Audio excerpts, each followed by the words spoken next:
This is ParadoxTV. I'm out here with the lovely Miss Kera Joe. We just did the Respect My Vote campaign at Hillside High in Durham, North Carolina. So tell the fans a little bit about where you from, what type of music you do, your views on sexuality within hip hop. Just get the people your take on your lifestyle, your movement, and music. Absolutely. So my name is Kera Joe. I'm originally from Bronx, New York, birthplace of hip hop. They try to dispute it. I'm out here in Raleigh. North Carolina is where I got a lot of love for music, and I met a lot of great artists and great talent. And it's a place where I really got a chance to kind of go out there and do a lot more of my music. My style basically identify myself as a lyricist. I do my lyrics, whether it's through spoken word, singing, or rapping. At the end of the day, I'm making sure that whatever I say has some type of message. As far as like sexuality and hip hop, a lot of my music, my album is entitled The Gem. And the reason why I chose that title is because it's about the intense heat and pressure it takes to create a gem such as a diamond. It reflects how much pressure and intensity and heat we experience in life that makes us shine. Everybody's story don't necessarily match up with their glory, you know what I'm saying? So for me, that's what The Gem is about. It's my opportunity to shine on my project, and it's a result of all the things that I've been through in life. Thank God I don't look like what I've been through. And as far as sexuality and hip hop, as a woman, sexuality is part of us. There's nothing wrong with that. It's just that we got to remember that that's not the only part of us. There's so much more to us. And it's not only about sexuality, it's about sensuality, it's about being the comfort, it's about being that nurturer, it's about being all the wonderful things that involves being a woman. So for me, I think when hip hop starts to embrace the fullness of a woman, including her sexuality, then we'll have our proper place. And also our talents. There's a lot of hip hop artists that go as hard as some of the men out here. We ain't talking the same thing, but we definitely put it down lyrically. So I say, watch out for me. I'm definitely somebody that got my own style. I rock how I rock, and I'm glad to have an opportunity to be out here. And I appreciate everybody who shows me love and who listens to my music. And I'm asking y'all to take some time out to listen to all the artists out here, not just mainstream, because there's some great talent.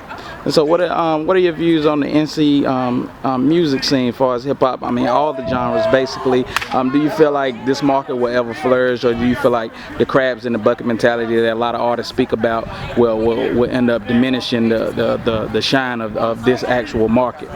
Well, for me personally, I feel like it will definitely thrive.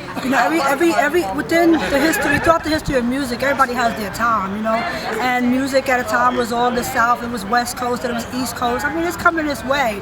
Of course, there's always a crabs in the bucket mentality because people be hungry.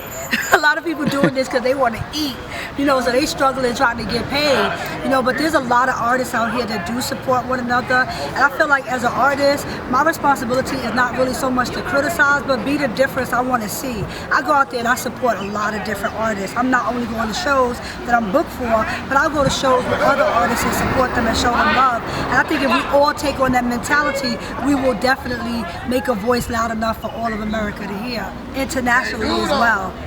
What do you say to the person that says if you support an artist is whack because another artist is your competition? Kind of chime in on the difference between support and actually the competition within the music if somebody's in your same lane.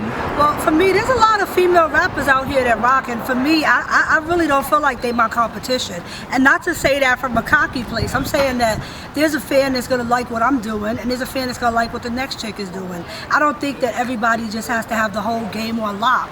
I think that's what keeps it limited. If we all just learn how to rock and do what we do and support one another and understand that although I might not like this person's particular style, there's somebody out there to listen to them, because that's what music is about. It's about diversity. You know what I'm saying? So for me, I don't feel like it's all about just because you're a female singer, there got to be a competition between us. You don't sing how I sing. I don't sing how you sing. We all got our place in this world and our uniqueness, So as long as we do what we do, we don't have to compete against one another. Okay, and chime in on kind of like the entertainment value within music and how people want you to make a certain type of hit just for a shock value or entertainment value. Do you place an importance on a balance between lyrics, entertaining, and quote unquote smoke screens, or do you just do what you do and then hope that takes you to the next level? I mean, well, it's different aspects. Of course, at the end of the day, I want to be successful in this and I want to get paid too, but primarily I do this for the love. I have a career, I have other things that I do as well, but I do this for the love, and eventually that generates interest for it, you know. And if that takes off, then that takes off. I'm not really into conforming. For me, I'm diverse, so I have dubstep songs, rap songs. I wouldn't mind jumping on a reggae song. I have some neo soul, you know, all different types. So for me, that's being true to myself. I can do any type of music, rock, you know, I'll do all of that. But if you know yourself and that's not your lane, then don't go into it. You know, don't try to conform to be like other people, because then once you start compromising your values and compromising yourself, you're traveling down the road and it'll lead you to, next thing you know, you're getting butt shots, you're getting weaves, you're getting orange hair that ain't even you and looking a whole different way, collagen in your lips, and people can't even recognize you, can't even brag that you're famous and all that. I mean, the whole thing is just be true to yourself, you know. Whatever it is that you do it to the best of your ability, and don't be afraid to change it up, but make sure it's all still you. Okay, and before you give your Twitter shout outs, I got one last question for you.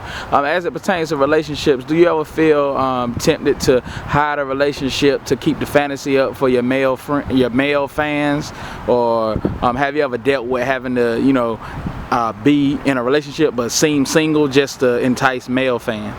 I really feel like if I'm being asked a question in an interview, I'll be honest about it. My goal would be to keep my personal life private, because that's my personal life.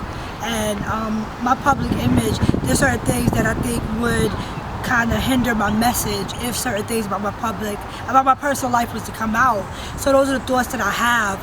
I don't think I would hide it because I don't want to lose my male fans. I don't think I would go that far with it. You know, I have to keep it so hidden, having secret babies and love childs and I'm good with just being me, and if that's who I am, then that's who I am. Definitely. So let the people know how they can get in contact with you, and what are your goals or whatever. Alright, so my album is dropping, Kera Joe the Gem. Hopefully it'll be done by August. I have a video currently on YouTube, You Make Me. That's the first single off the album. It is a love song. You can check me out on YouTube. YouTube.com is / and it's Kera, but it's spelled F-Q-U-I-R-A. My Facebook is facebook.com KeraJoe1, because somebody took Kera Joe already. I'm pretty mad about that, so I had to add the 1 on there.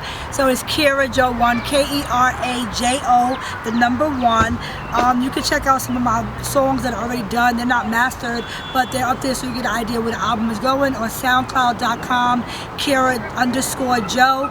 You can check me out on ReverbNation.com. I'm Kera Joe. You can also check me out on Twitter. I'm Kera, those are all Kera_Jo. Definitely follow me, good things coming. I'm all about positivity and about making a difference in everything I do.